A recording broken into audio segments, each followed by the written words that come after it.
Bonjour à tous. Alors aujourd'hui nous allons faire le caramel beurre salé.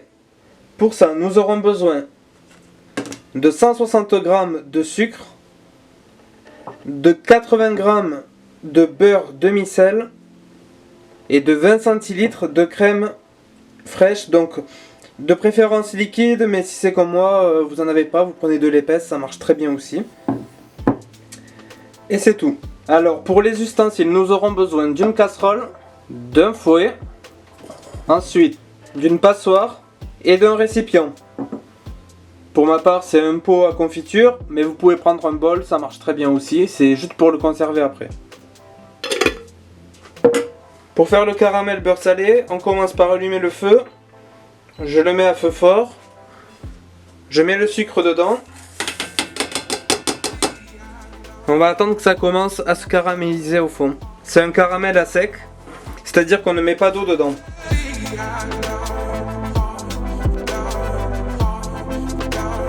Alors pour faire le caramel beurre salé, il existe plusieurs méthodes.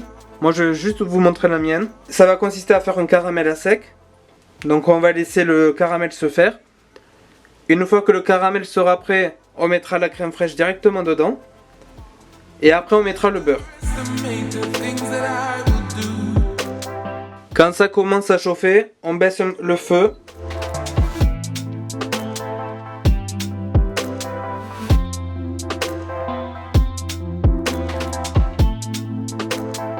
Voilà, là le sucre il commence à suinter, c'est exactement ce qu'on recherche. Il faut qu'il se transforme en liquide. Et pour ça il faut toujours remuer sans cesse.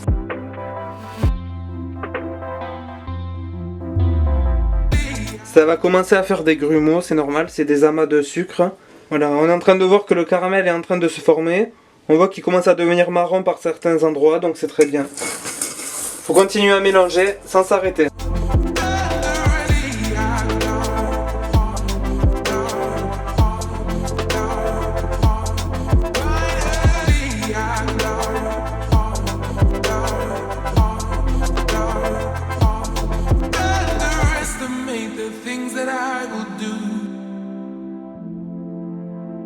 Voilà, une fois qu'il y a une belle couleur, on va rajouter la crème fraîche.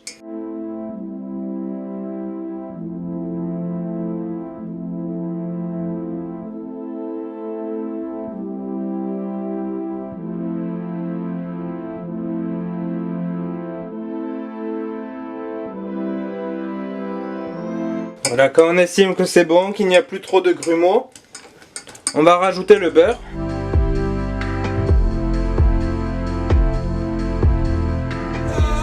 Et une fois que c'est bon, avant qu'il noircisse trop, on coupe le feu, on le sort.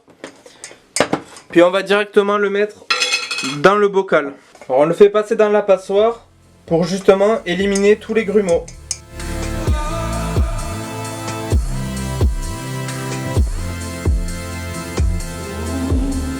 Puis on vient frotter la passoire pour bien enlever tout le caramel qui reste. Et le faire couler dans le bocal. Et voilà, maintenant on peut le laisser refroidir et c'est prêt.